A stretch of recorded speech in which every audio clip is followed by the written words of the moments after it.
إن الدين عند الله الإسلام الآية.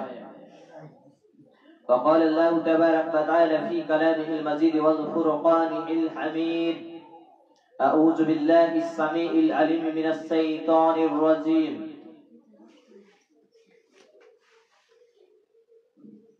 لا إكراه في الدين. رب اشرح لي صدري ويسر لي أمري واحلل عقدة من لساني يفقهوا قولي. رب يسر ولا تعسر وتمم بالخير. رب زدني علما رب زدني علما رب زدني علما.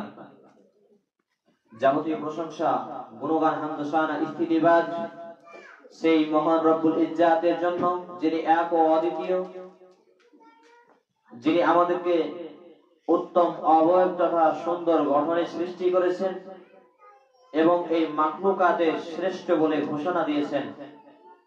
যে আল্লাহ সুবহানাহু ওয়া তাআলা আমাদেরকে বর্তমান সময় পর্যন্ত জীবিত রেখেছেন এবং তার প্রিয় হাবিব জনাবে মুহাম্মদ রাসূলুল্লাহ সাল্লাল্লাহু আলাইহি সাল্লামের আদর্শ অনুপাতে কুরআন এবং সেই সুন্নাহ ভিত্তিক আমাকে কিছু বলার এবং আপনাদেরকে শ্রবণ করার ইনায়েত তথা তৌফিক তথা হেদায়েত নসিব করেছেন।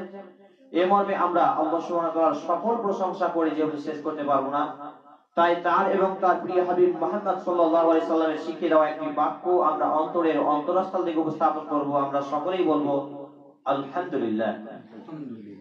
ওয়াক্তবার অসংখ্য দরুদ সালাম সান্দের দ্বারা বিবর্ষিত প্রিয় জনাবে মুহাম্মদ রাসূলুল্লাহ সাল্লাল্লাহু তাআলা আলাইহি ওয়াসাল্লামের প্রতি সাল্লাল্লাহু আলাইহি ওয়াসাল্লাম আদর্শ ইসলামিক লাইব্রেরি দাওয়াত সেন্টারের উপস্থাপনায় সাপ্তাহিক ইসলাহি সভায় প্রতি সপ্তাহের ন্যায় সালাতুল মাগরিবের পরে যে আমাদের ধারাবাহিক আলোচনা পবিত্র কুরআন এবং সেই সুন্নাহ ভিত্তিক,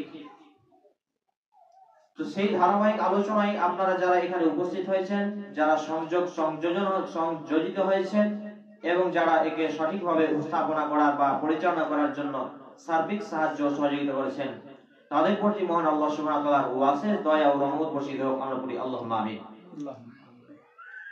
আজকে আমার ক্ষুদ্র জ্ঞান ও সমীক্ষায় আলোচ্য বিষয় প্রচলিত সমাজে ধর্মের নামে অধর্ম।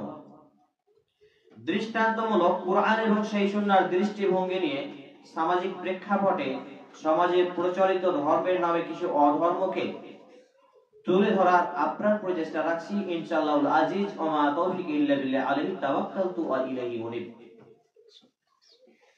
সম্মানিত উপস্থিতি, মা ও বোন, আপনারা হয়তো ভাববেন যে আল্লাহ সুবহানাহু ওয়া তাআলার এতগুলো বিষয় থাকার পরে, বিশেষ করে সালাতের গুরুত্ব, এর ফজিলত, না আদায় করার করুণ পরিণতি, এই বিষয়গুলো নিয়ে আলোচনা করা উচিত ছিল। তো এই ধরনের বিষয়ে আজকে আলোচনা করার কারণ কি? এই ধরনের বিষয় আসলে আমাদের আলোচনা সমাজে মূলত হয় না, আর এই ধরনের আলোচনা যদি আমরা না করতে পারি তাহলে আমরা কিন্তু জাতিকে সঠিক কুরআন এবং সুন্নাহর দিশা দিতে অক্ষম হয়ে পড়ব। প্রথমেই যাকে বলা যায় যে আপনি একটা জায়গাতে বাড়ি করবেন, তো বাড়ি করতে গেলে তার ভিত স্থাপন করতে হয় বা ভিতকে শক্ত বা মজবুত করতে হয়। পক্ষান্তরে যখন আপনি কোন একটা জায়গায় ভালো জিনিস রাখবেন, হোক সেটা সোনা, চাঁদি, রূপা, হীরা কিংবা আপনার টাকা, তো যে জায়গাটা রাখবেন সেই জায়গাটা সেফটি এবং সূক্ষ্ম হওয়া উচিত, জরুরি। কারণ সেই জায়গাটায় আপনি মূল্যবান সম্পদটা রাখবেন, আর এই জায়গাটায় যদি এমন পরিবেশে বা এমন পরিস্থিতি হয় যে সেখানে আপনার সেই মালটা রেখে সেটা সুরক্ষিত নয়, তাহলে সুরক্ষিত যদি না হয় তাহলে এমন জায়গায় আমরা যদি রাখি, যতই মূল্যবান দ্রব্য বা সামগ্রী রাখি না কেন, আসবাবপত্র রাখি না কেন, সেগুলো কিন্তু আমাদের জন্য লাভের চাইতে ক্ষতির দিকটা বেশি বয়ে আনবে। উদাহরণস্বরূপ আমরা বলতে পারি যে আমরা যদি কোনো এক জায়গায় টাকা রাখি এলোমেলো ভাবে, চোরে চুরি করে নিয়ে যেতে পারে কিংবা ইঁদুরে আবার কেটে দিতে পারে, তাহলে কি সেই জায়গাটা, যে জায়গাটায় আমি ভালো একটা জিনিস রাখবো, সেই জায়গাটা স্বচ্ছ, পরিষ্কার, পরিচ্ছন্ন এবং সেফটি যাতে থাকে, সুরক্ষিত ভাবে রাখতে হবে। তো অনুরূপই আমি আপনাদের ইসলাহি দাওয়াত সেন্টার মানে আদর্শ ইসলামিক লাইব্রেরি দাওয়াত সেন্টারের পক্ষ থেকে যে আমরা সাপ্তাহিক ইসলামী সভাগুলো করছি, তো কোরআন এবং সেই সুন্নাহ হচ্ছে এক অমূল্য রত্ন। তো এই অমূল্য রত্নগুলোকে জুগিয়ে রাখার জন্য, আপনার পা থেকে মাথা অবধি সুন্দরভাবে ধরে রাখার জন্য, পালন করার জন্য আগে যেগুলো আবর্জনা আছে সেইগুলোকে আমরা পরিষ্কার করছি। আর সেইগুলো যতক্ষণ না পরিষ্কার না হবে, আবর্জনার মধ্যে যদি আমি সোনা রাখি, গোবরে যদি সোনা ডুবিয়ে রাখি, সোনার মূল্য থাকে না। বরঞ্চ সোনাকে যখন আমি সিন্ধুকে রাখবো তখনই সেটা সুরক্ষিত বা সৌন্দর্যময় হয়।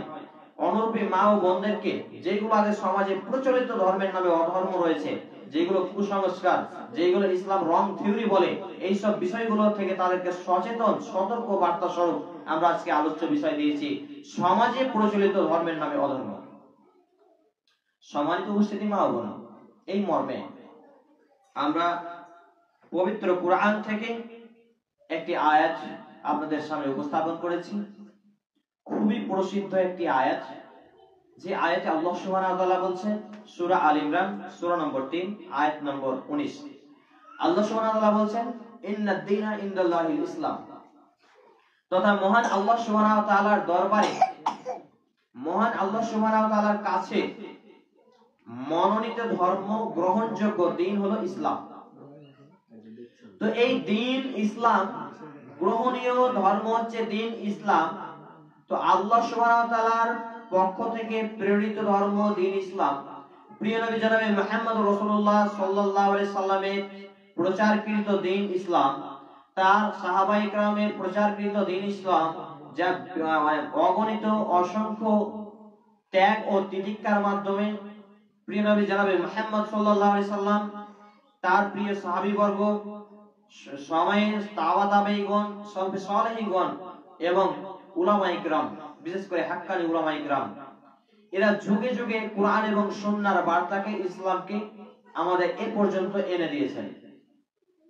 তো এই মুহূর্তে আমরা যে বর্তমান সিচুয়েশনে, বর্তমান পরিবেশে বসবাস করছি, এই জায়গাটায় সেই সঠিকভাবে স্বচ্ছ এবং সুন্দর প্রকৃত ধর্ম তথা ইসলামের প্রকৃত রূপরেখা আমাদের সমাজে আজকে অনেক প্রেক্ষাপটে নেই বললেই চলে। আর সেই উদ্দেশ্য বা সেই বিষয়কে কেন্দ্র করে আজকে আমরা আলোচ্য বিষয় দিয়েছি সমাজে প্রচলিত ধর্মের নামে অধর্ম।